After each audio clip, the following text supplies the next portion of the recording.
une haute cour britannique a décidé que Julian Assange, fondateur de Wikileaks, pouvait être extradé vers les États-Unis pour répondre d'accusations d'espionnage. La révélation de documents confidentiels sur la guerre en Afghanistan est massive.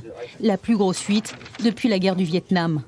Le quotidien britannique en fait 14 pages et Der Spiegel en Allemagne 17. Les deux titres s'appuient sur Wikileaks. Ce site internet publie aujourd'hui des dizaines de milliers d'archives militaires remontant jusqu'en 2004. L'homme responsable du site n'hésite pas à parler de sale guerre. En décembre la même année, il est arrêté à Londres et pendant 7 ans, Julian Assange se réfugie à l'ambassade d'Équateur, à Londres toujours. En avril 2019, il est finalement arrêté par la police britannique puis emprisonné. Aujourd'hui, la justice britannique autorise son extradition vers les États-Unis, mais on a compris que le combat allait continuer. L'État qui demande son extradition a planifié son exécution. Voulait l'assassiner quand il était à l'ambassade d'Équateur. Donc ce sont des éléments qui sont tellement incroyables qu'on se dit, en tout cas en tant qu'avocat, en tant que juriste, qu'il n'est pas possible que le juge britannique autorise cette extradition. How can they accept an extradition to the country that plotted to kill Julian, that plotted to kill a publisher because of what he published? This goes to the fundamentals of press freedom and of democracy. We will fight.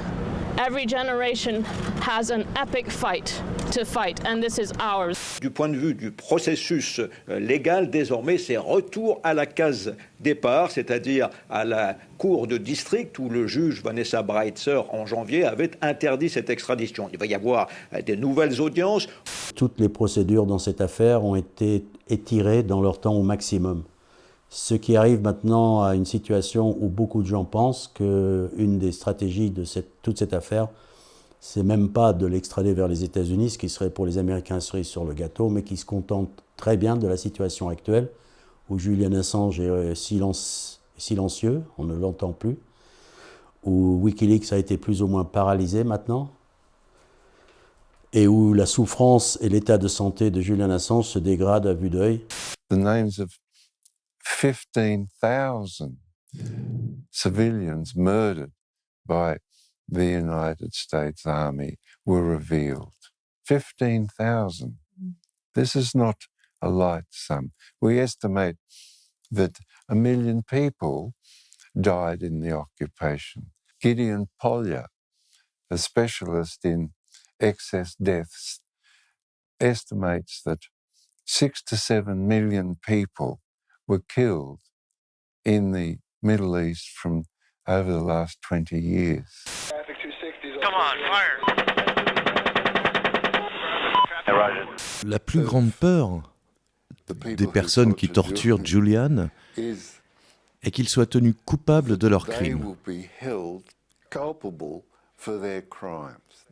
C'est leur peur.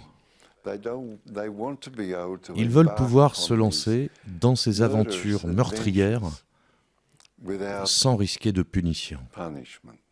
C'est un procès qui est purement politique. C'est purement politique. Et donc c'est une espèce de coup de force des États-Unis à l'égard de la liberté d'expression. C'est ça le cœur de ce procès.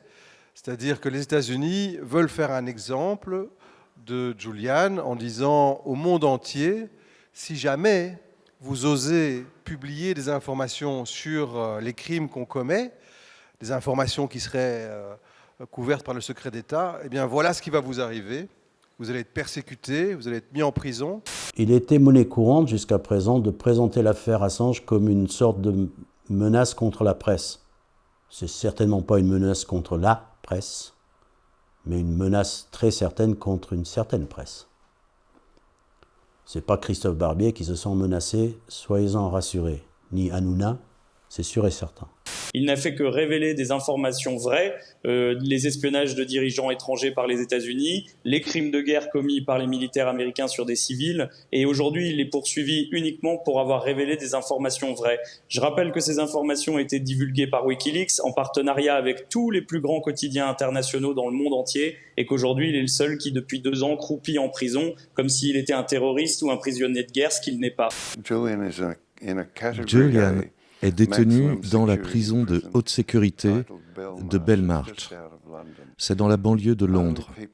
Il n'y a que des terroristes, des assassins ou des violeurs.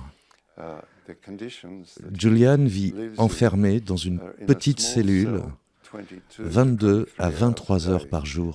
Bon, on a les rapports des médecins qui ont été envoyés par Nels Milzer depuis plus d'1 an, qu'il était dans un état suicidaire, détruit psychologiquement et dont les séquelles sont probablement irréversibles. C'était il y a plus d'1 an, ça, 2 ans pratiquement. La torture physique, elle n'a pas forcément pour but juste de vous faire mal physiquement. C'est pour créer justement cette anxiété et ce stress. Parce que finalement, la torture, c'est un processus psychologique, toujours. On veut toujours casser l'esprit de la personne, la résistance. Et ça, c'est mental, c'est pas physique. Et ça, on peut mesurer avec le temps qu'après quelques mois, ça a des effets physiques, donc neurologiques, des capacités cognitives qui souffrent. Et c'était déjà mesurable chez Assange. Les révélations faites par Wikileaks et Julian ont rendu un grand service à la France, en lui permettant de comprendre sa situation actuelle par rapport aux États-Unis et au Royaume-Uni, ainsi qu'aux renseignements électroniques britanniques et à la NSA. C'est important et même vital, car cela a révélé que 5 des plus grandes entreprises technologiques françaises ont vu leurs secrets pillés et que la pointe de la technologie française s'est retrouvée aux États-Unis dans 5 domaines essentiels. Nous apprenions aussi par ce biais, en 2015, l'existence de pratiques d'écoute téléphonique de 3 anciens présidents de la République française, Jacques Chirac, Nicolas Sarkozy et François Hollande. Ces faits sont évidemment d'une gravité extrême. Monsieur le ministre, ma question est double. Quelle est la position du gouvernement français sur cette affaire? Et ensuite, quelles initiatives diplomatiques êtes-vous prêt à engager pour soutenir ce lanceur d'alerte? Nous considérons aujourd'hui que le Royaume-Uni est un État de droit. Nous faisons confiance à sa justice.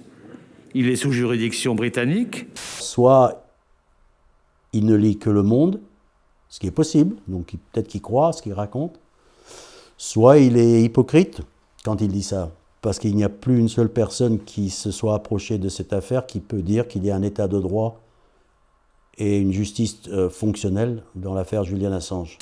L'honneur, tel que je le comprends dans le système culturel français, est vraiment important.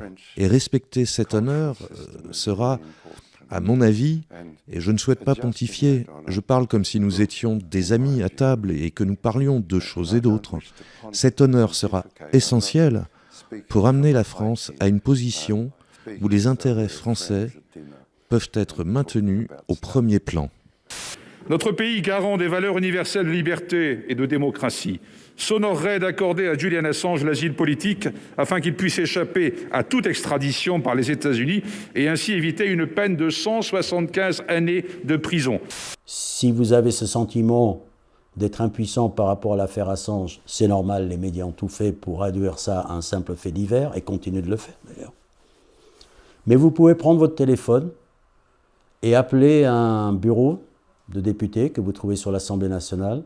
Vous tomberez sur un assistant, ou peut-être même sur un répondeur. Mais il paraît qu'il ne faut pas tant de coups de fil que ça pour attirer l'attention.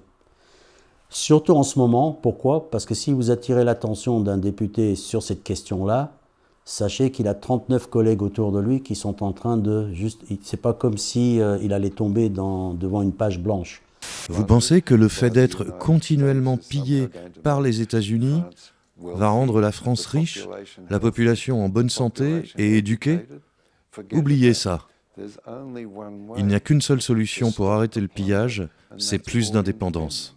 Peu importe l'étiquette politique de votre député, et c'est même pas forcément votre propre député d'ailleurs, puisque ce sont des représentants de la nation, vous pouvez appeler le député de votre choix, ou plusieurs, ou tous, si vous avez le temps, en laissant simplement un message, c'est que vous aimeriez qu'il co-signe l'initiative de Ruffin et de Villani sur Julian Assange. Détruire 7 millions de personnes au Moyen-Orient était une politique. provoqué 37 millions de réfugiés au cours des 20 dernières années qui errent dans le monde à la recherche d'un abri et ruiner les sociétés d'où ils viennent et mettre en danger les sociétés dans lesquelles ils s'installent est une politique. Politique, politique, politique. Le soutien populaire qu'il a est immense. Malheureusement pas celui des démocrates américains. Et il faut se souvenir qu'en réalité, tout part de là. Donc il n'y a qu'une pression internationale forte sur l'exécutif américain qui pourra faire en sorte que cette persécution s'arrête. Sinon, elle va continuer à prendre différentes formes. Ça fait déjà 11 ans que Julian Assange se bat, il est à bout de force, il est épuisé. Et aujourd'hui, il n'y a qu'un réveil populaire, j'ai envie de dire comparable à celui qu'il y avait pu avoir pour Nelson Mandela, qui est capable d'enrayer ce processus funeste. Même si on n'arrive pas à sauver Julian Assange, au moins qu'on lui offre une aide d'honneur digne de la personne. Et ça, c'est une façon de lui offrir une aide d'honneur, de ne pas le laisser partir dans le noir et le silence.